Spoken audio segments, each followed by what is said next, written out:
Okay guys, exercise 11, the 13 stroke roll, okay?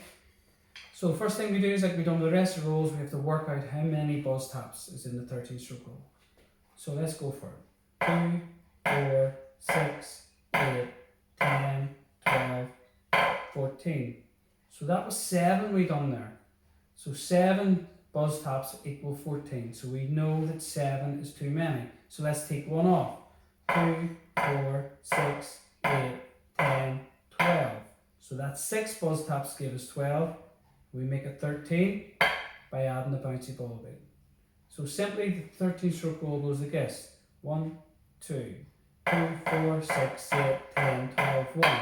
Left hand. 2, 4, 6, 8, 10, 12, 1.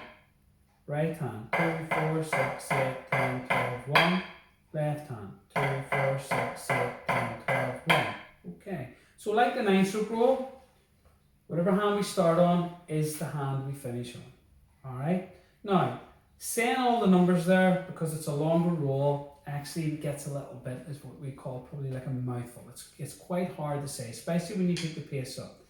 So we come up with a different way of actually saying the 13 stroke roll. It makes it easier to say, it makes it easier to play. So let's think back to where we learned way back in exercise 4, when we learned the triplet. Now there's 3 notes in the triplet. And we count the triplet 1, 2, 3. If I put 2 triplets together, it's going to go 1, 2, 3, 1, 2, 3. So 2 triplets together is 6 notes. So if we made all our buzz taps triplets, that would give 6 buzz taps. You could count them in 2 triplet formation and a top at the end of it. So what I mean by that, instead of going 2, 4, 6, 8, 10, 12, 1, I can go 1, 2, 3, 1, 2, 3, beat. So the 2 triplets are all buzz taps, and the beat at the end obviously is your bouncy ball beat.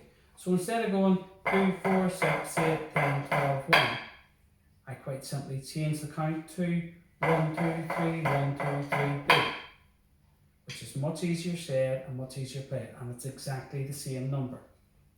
So instead of, let's do that again, instead of 2, 4, 6, 8, 10, 12, 1, we say 1, 2, 3, 1, 2, 3, beat. You do that in the left hand, 1, 2, 3, 1, 2, 3, beat. Right hand, 1, 2, 3, 1, 2, 3, beat.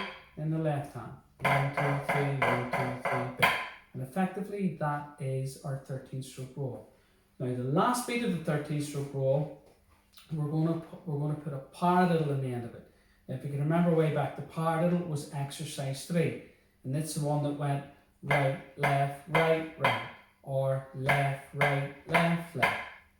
So we're not going to say it like that, we're going to say it like paradiddle, paradiddle. So when you say diddle, diddle, that's 2 in one hand. So paradiddle, paradiddle. And that's effectively going to be, like we done in the 9 stroke roll, we added 3 bouncy ball beats at the end of the roll. Well, at the end of the 13 stroke roll, on your 13th beat, we're going to have that beat starting a paradiddle. So again, I'm going to play it, because it's maybe easier explained by playing it than it actually is by saying it. So the 13 stroke roll, exercise 11, basically sounds like this. After 2, 1, 2, 1, 2, 3, 1, 2, 3, paradiddle. 1, 2, 3, 1, 2, 3, paradiddle. 1, 2, 3, 1, 2, 3, paradiddle. 1, 2, 3, 1, 2, 3, paradiddle. Okay?